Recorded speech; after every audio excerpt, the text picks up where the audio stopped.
Amawulire si malungi naddala ku BBS TV. Amawulire ge tufuna galaga nti nno munnange Florence Nampijja ekintu yakitadde. Eno nakoleddeyo okumala emyaka egiwerera ddala 10 naye yasazeewo abeere ng'ate amawulire munnange agavaamu. Nga w'oli mu kulaba screenshot eyo munnange byebyo ge mawulire ate ge tuli mu kuba nti no tufuna no ku News Spark channel. Penge wuuno avuddeyo munnange n'abaako byayogera comparing oba ageraageranyiza Spice Diana ku Shiba Kalungi n'ageraageranya Mama Fina ku Ssenga Kulannama Zari naye munnange abaddemu kw'ossa munnange ne Juliet Zawedde. Katubeere nga tukuwa akatambi. Shiba ne Spice Diana. Go away that baby Ferrari. Why you wait that baby Ferrari?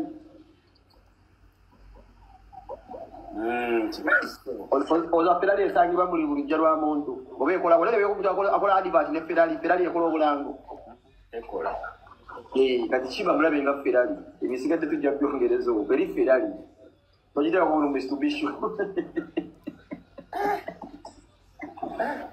Ndio mazima.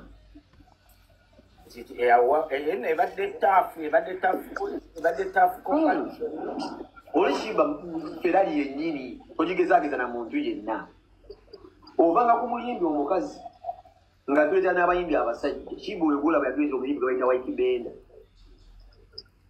N'atuweetera Paraso gw'oyagala okulaba Paraso collaboration yaabwe y'amaaso yali efuddefuddemu. Shiba n'amujampu starting. Oyo nno ssebo musajja guliko gwe w'amaanyi oyo omuwala. Mama Fina ne Ssenga Kulannama ndowooza gye tukwataganira obulungi. Mama Fina asinga Kulannama ssente. Kulannama just baffere oli jjumba muganda wange seyaba kabona. Naye mubuulira amazima ina by'abaana kati yakagenda mu Amerika nnaku bbiri bw'atwala abantu naye Bulaaya nabe luyitayalanga simanyi tubannama tuwazaale twakoze baagala kubba bantu. Mwegendereze mubuulidde wano ku biki. Lubalabula.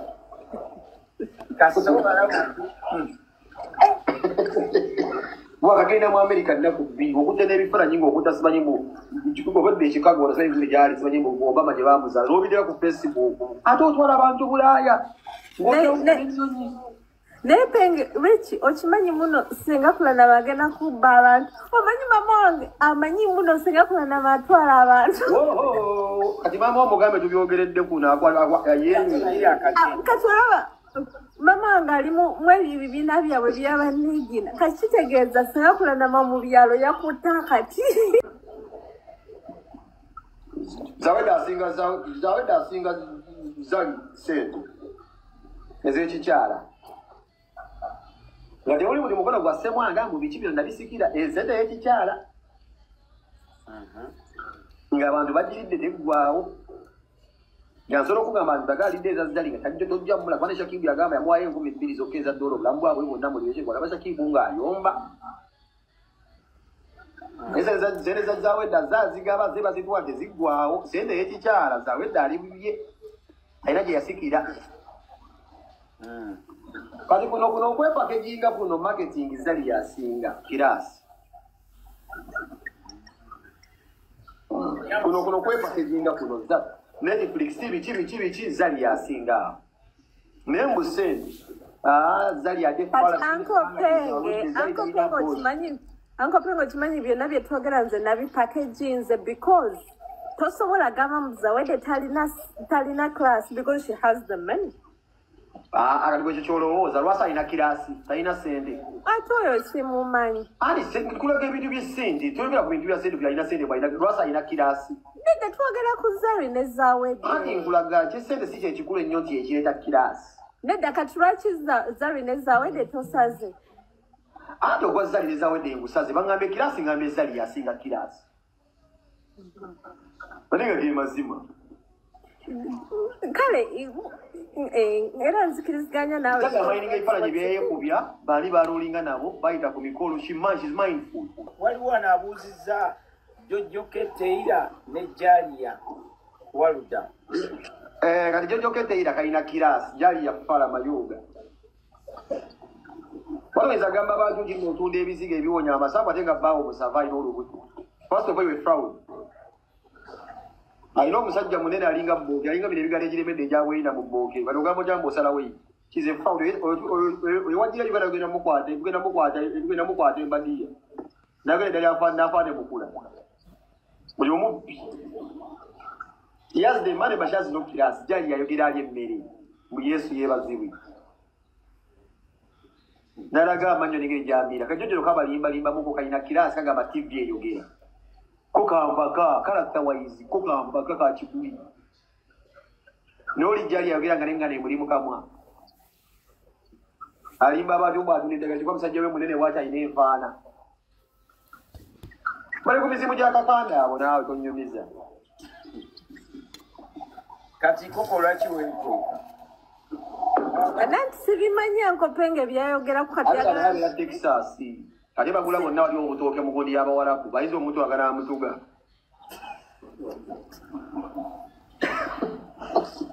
Bwe tweyongerayo Bebe Cool Munange avuddeyo n'alyoka agamba Bobi Wine lwaki asirise ku nsonga za Joel Ssenyonyi okuba nti no Munange naye yakkiriza ssente ezaamuweebwa ate nga ku mpuuga mbu teyasirika. Okitegeera katubeere nga tukuwa akatambi ka Bebe Cool. Lwaki Ssenyonyi nze ekibuzo kyange kiri kimu mwenna bwe munaakiddamu nze njabbeegattako lwaki Ssenyonyi yakutte essente emiliyoni 605 nga yagamba mpuuga nti mpuuga yakutte ebitaano yalidde. Lwaki Bobi Wine tanyega ku kintu ekyo? Kati mbabuuliza nti mulwana ki? Mwegatte ku programu za muzeeyi mangu ng'obudde bukyali muve ku ebyo. Gamba abavubuka naddala abavubuka kati bana abakyesiriwaza besiriwaza byabwerere ne gamba abavubuka beyiganga bonna ate ndi musanyufu nnyo n'abaana ba ghetto bonna buli we tuyisa abaana ba ghetto bonna bakwataganya era muzeeyi Damulira mwebaliza ddala ne komandani Meja Kutesa Emma ne muzeeyi Damulira mwebale nnyo lwa nsonga buli ghetto gye ntuukamu abaana bonna bali connected ku Damulira, abaana bonna sako zaabwe zatandika okufuna sente za sako ezisinga tezinajja naye at least muzeeyi yabalaga nti yatandika. So abaana baffe mu bagambe tetwagala kuddayo kuwulira nti mu mawulire amalala Norbert Events Munange akyagenda mu maaso n'okuba nti no asabula Eddie Kenzo. Ebya Eddie Kenzo ne Norbert Events tebinaggwa bikyagendera ddala mu maaso okumanya nti no Norbert Events tatya biduduma ne full figure naye avuddeyo n'abeera nga ate amusabuliramu. Katubeere nga tubikuwa ebyo Kenzo byali mukukola nga yakoze intention tusu era nange maze okudirectinga balooya bange. I've already directed my lawyers. Katogenda tegera nti bidala. Kenzo nange nkuguddeko emisanga tenze kutwala mu anti-corruption court. I'm taking it to anti-corruption court of Uganda. Twesanga yeruziraba. We shall be the proud basibe. The two proud basibe. Aberuzira mututeketekere. Nze ne Kenzo tujja. Era nja kubanga Kenzo wanaba yasoso kumpitayo mu Kaguli. Nja kuwanika omukono ngawo kiriwo omulamuzi. Mbadde nsaba sooka oyimirizaawo. Mbadde nsaba okuba essimu mweri commercial mweri anti-corruption court. Musalire emisango ku ssimu. Eri bagamba ki? Nakye muvunaana eri. Nga ate kati IGGC baleese omupya. Nkubira okiriwo omulamuzi. Mbadde nsaba obuuze aba IGG bagamba ki? Musajja bamuwa obuwumbi 5 n'alimba nti yawaako obuwumbi 4 looni. Ati nakola ebata Kenzo no utasoma. Nobera neje mitwe minene je. Simaye ja Martin beta muhumuza. Bonna balina emitwe bwe giti mikiringange je ebafu je bazali ebafu y'abazalisa. Kumanye bafu je batwala mu dwaliro okuzalisizaamu abaana. Enene bweti. Sibuno obutono. Gwe mutwe gwa muhumuza Martin beta guli guti. Gulinga ebafu je bazaliramu. Sibuno bule bafu bwa bulijjo. Gwe no, you are doing the right decision. Now at that, okay, let me ask you. I'm not nobody who is speaking. And you say you are going to sue nobody. cases wayogeddeko nga waleseyo omusango gwe mbadde kungamba nti wabba ssente z'abayimbi ate nga wazibba Kenzo wakatumira ababaka bana boogere nange mbunjagala ki Kenzo tolina kyosobola kumpa kuba nero najja mu maaso go n'olaga mbunonye redi nga tete wamumpa kati obukopi bw'olina ani agenda okukulyako ggwe n'ofuna obwimu butaano okabumira nuli ne buggwawo ne buggwawo kati ani goyinza okuliisa gwe owenze ekyompe eki era olina kuba abafulu figa nabe ekivudde kigamba era dealing n'abafulu figa a bunch of idiots and ugliness in all one person all figure dealing naawe Kenzo kolagana n'abafulu figa ababa bakwogerera agambe fulu figa gwatabadde olera atabirabye munze kulwaki nnemera ku Kenzo era mwogerako Kenzo yanwanirira nange nemubeererawo kubanga anzijukira kinamukolera nze negattako n'omusajja nga simwagala tunulira balooya be mu kooti y'abantu nze Kenzo tujja kunsobola ngenda kukozesa ensobi Kenzo ngenda kuzinisa amazina nze nkubuuliriddewo eruzira batubuukingire ffenna era mwenna abatuli abali eruzira mutukkirize ffenna tushayiningireyo nze ne Kenzo ate mutusibire mu gundi y'emu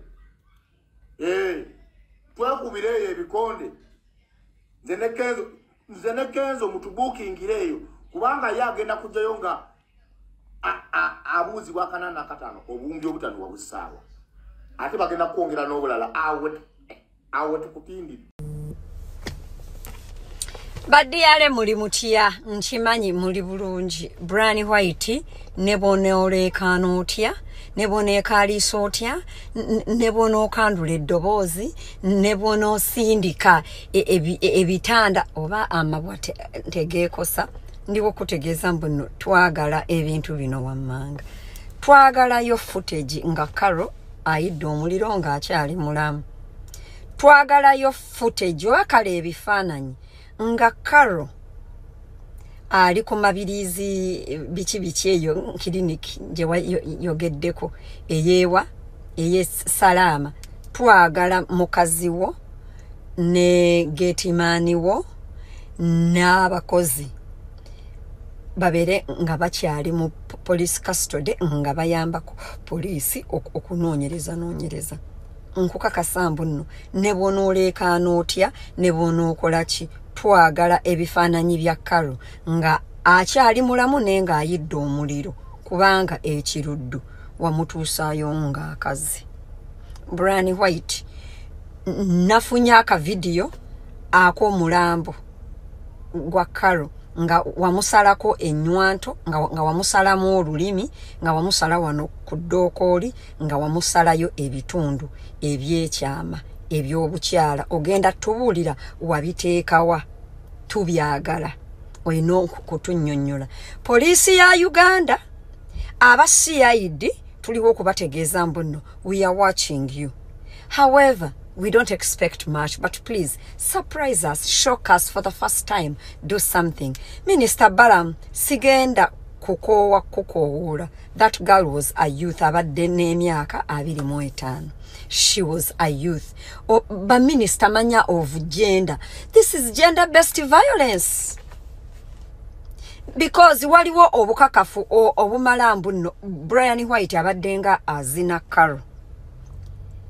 Mama wa Carol yatugamba notugamba Brian White Carol abadde n'olubuto lwe yakajjamu olw'emyezi 2 olwa Brian White kigatto wange ow'emunyonyo yantegezenza mbuno munyonyo yonna ekimanyi mbuno Daisy mukazi wa Brian White ye yatta Carol ne bamuyira oba mazzi oba ki covering up the cause of death tusaba abasawo abenchiruddu na I'm proud of you Kasuku for not sugarcoating wrong. It is what it is. That nigga laid his bed, he gotta sleep in it.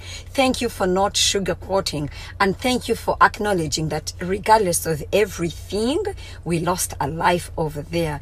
Banang Brian White enkolagana yo ne Muhozi ne Museveni manya ngawe wali manya oli go between you government na abayekera being leader. Does that mean that you walk scot-free over a murder, over unexplained death? Techijja kusoboka.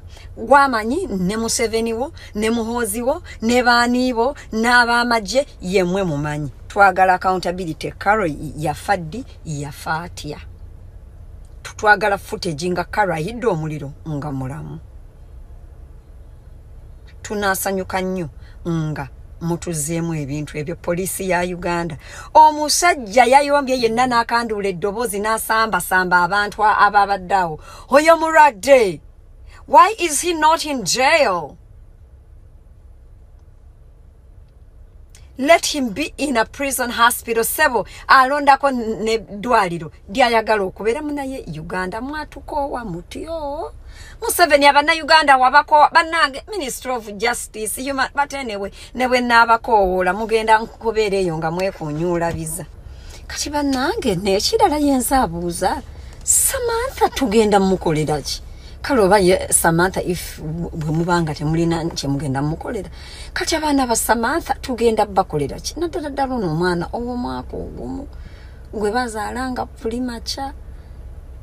Abana balwadde kwashako enviiri myufu enviiri zengedde. Kati abana tugenda bakolera ki? TikTok family abana tugenda bakolera ki? Sabadde ngamba abana ntubeeko nekituba babeerawa. Mama wa Samantha abeerawo. At least twandimuguliddewo insurance ey'abaana nga we balwala nga abangu yaako n'abateeka eyo. Then bamuzira kisa ne mubasasulire amata ago. Nze ng'omuzadde abaana ba Samantha bambi bankwasizza ennaku ne bannange abazadde tulina obulumi. Mama wa Samantha alina obulumi. Minister ow'abaana still balamu tukusaba otunonyezeeko ku mwami Abedi alabirira abaana be. Nange tugenda kukola tutya bannange Uganda? Ne Samantha no bannange ayina ebizibu. N'ozaala abaana 10 bonna ng'obasiika.